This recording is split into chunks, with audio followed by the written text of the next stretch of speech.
Welcome to the Ben Daniel Podcast, where we're calling a spade a spade. Great to be here with you today, folks. The picture that you saw opening up this video, Caitlyn Clark in the center, media all around, fans all around, scratching, clawing, fighting, pushing, shoving. Excuse me, get out the way, coming through.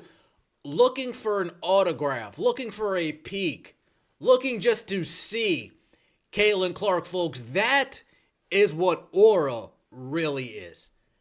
That is what motion really is. That is what being a legend really is. We are going to look back on this photo 50 years from now, telling our children, telling our grandchildren, that's how big Caitlyn Clark was.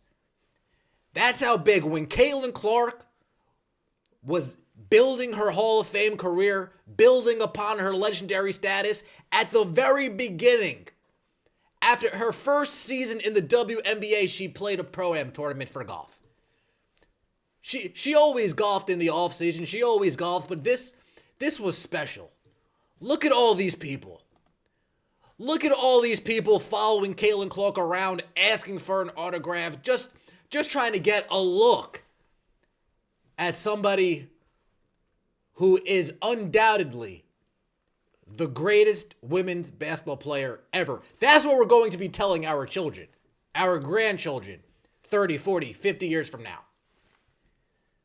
The amount of fanfare that's been surrounding Caitlyn Clark this whole entire week, the circus, if you want to call it, surrounding Caitlyn Clark this entire week. If you weren't a believer,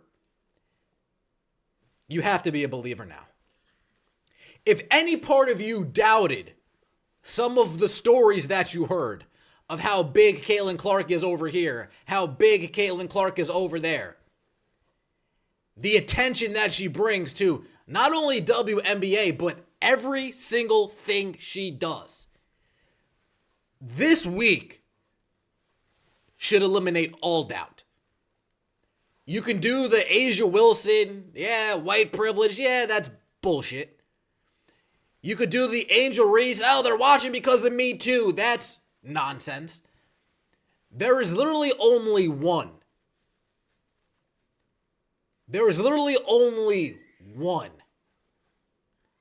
And what Caitlyn Clark has done for women's sports, it definitely is what the greats have done on the men's side. Muhammad Ali, Michael Jordan, Magic Johnson. Caitlyn Clark is in her own bag now. She's on her own lane. Serena? Maybe. Simone Biles? Maybe. Maybe they can get in the same conversation with her, but folks, I've never seen this before. I need to be honest.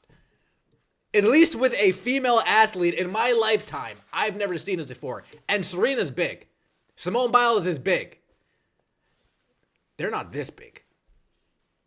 They're not, let me just get a glimpse of, they're not that big, folks. Look at this. You got fans following her around.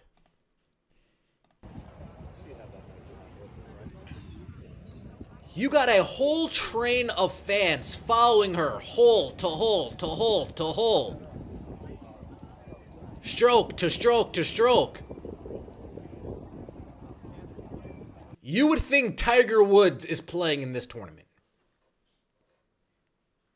You would think Jack Nicklaus is playing in this tournament. It's Caitlyn Clark, folks. It's the next best thing. It's not Tiger, it's Caitlyn Clark. This is absolute insanity. When you have crowds gathering around like she's Michael Jackson damn near. Look, getting swarmed, getting attacked. A microphone in her face, a camera in her face, a jersey in her face, a Sharpie in her face, a shirt in her face, a visor in her face, a picture in her face. Everybody, everything in her face. The event staff is saying, damn, I didn't know it was going to be like this. I didn't know it was going to be like this. You got police saying, okay, we need backup. We need more people. This isn't enough security.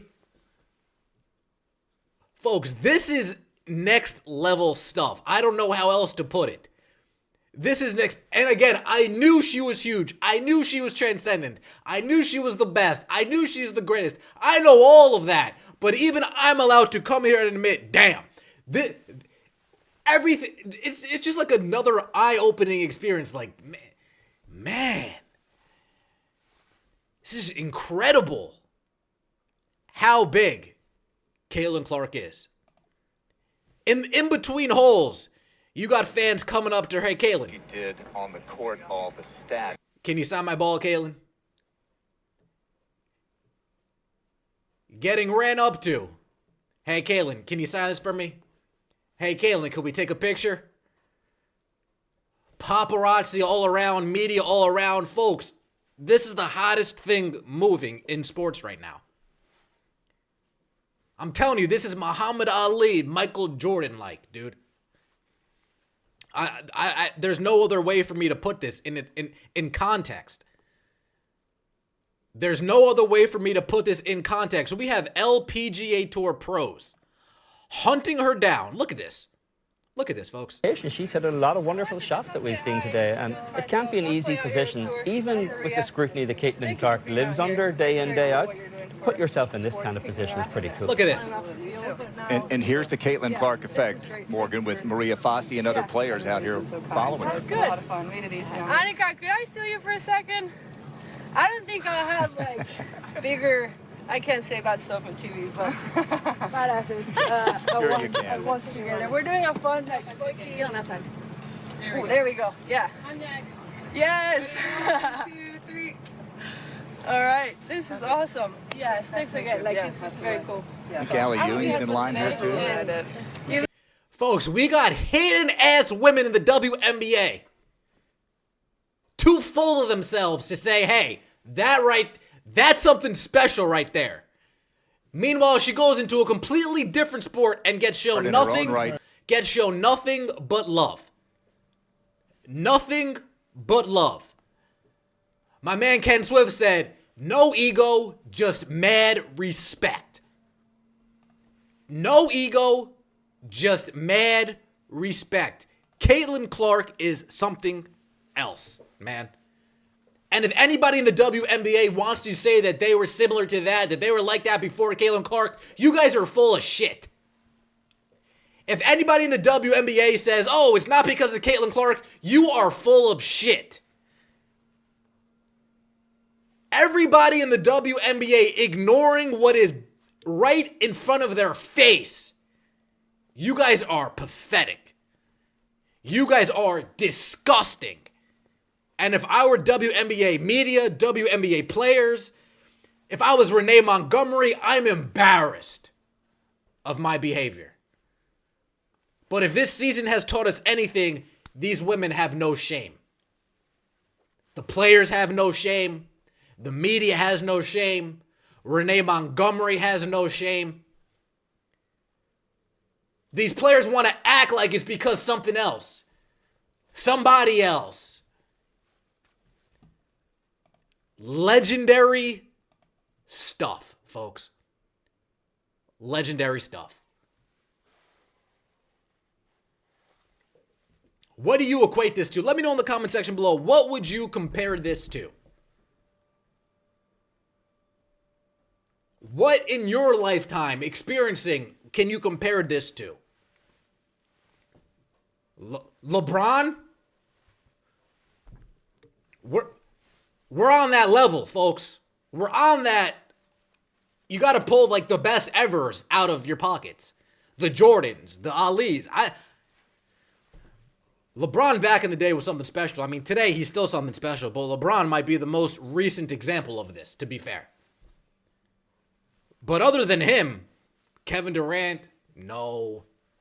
Steph Curry, nah. Close, but nah.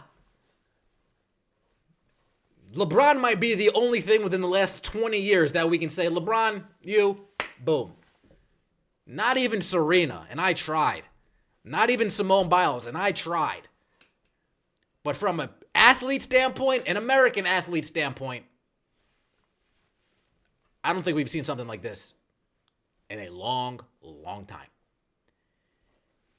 And from the female side, the one and only.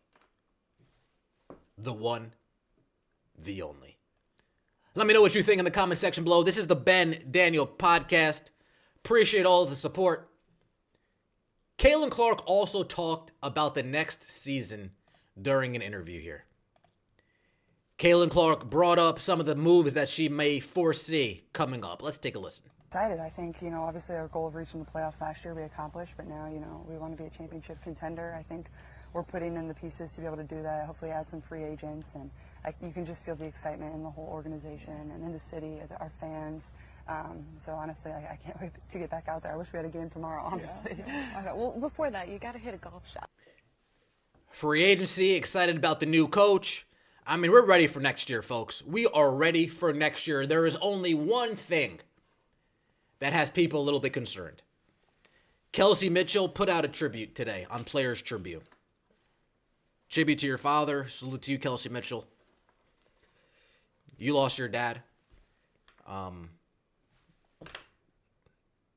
Tough, I'm sure, right? My mom passed away when I was 13 years old.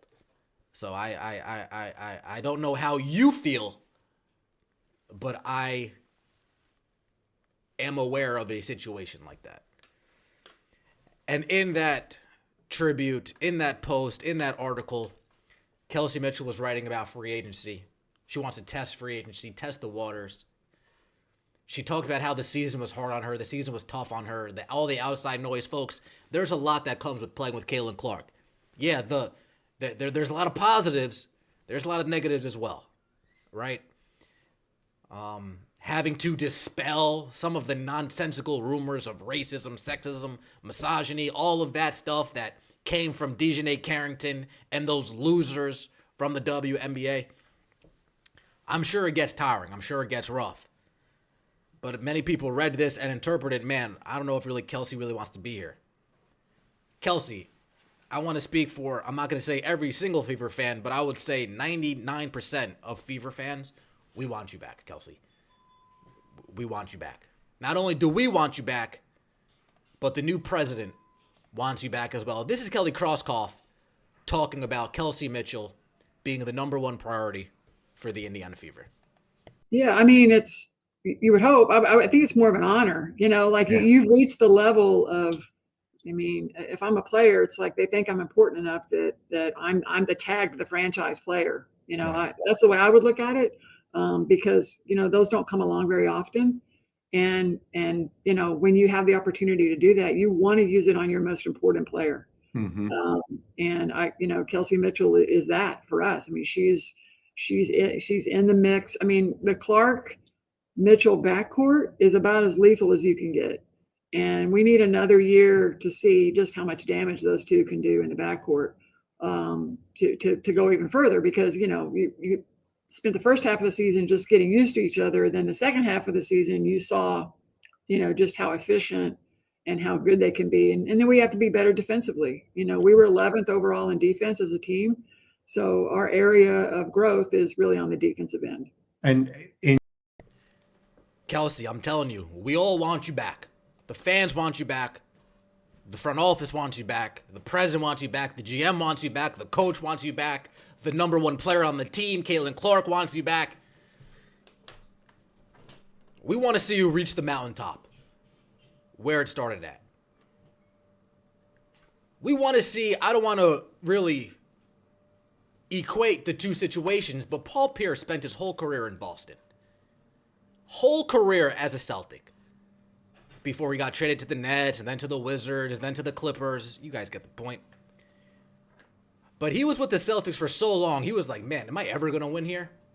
Am I ever going to win here? And then boom, they made a move. Boom, they make another move. Next thing you know, Paul Pierce has got himself a ring with the team that drafted him. Dirk Nowitzki. Dirk Nowitzki was a Maverick his whole entire career. went to the finals against the Heat. They were up against the Heat in the finals, 2006, I believe. They lost.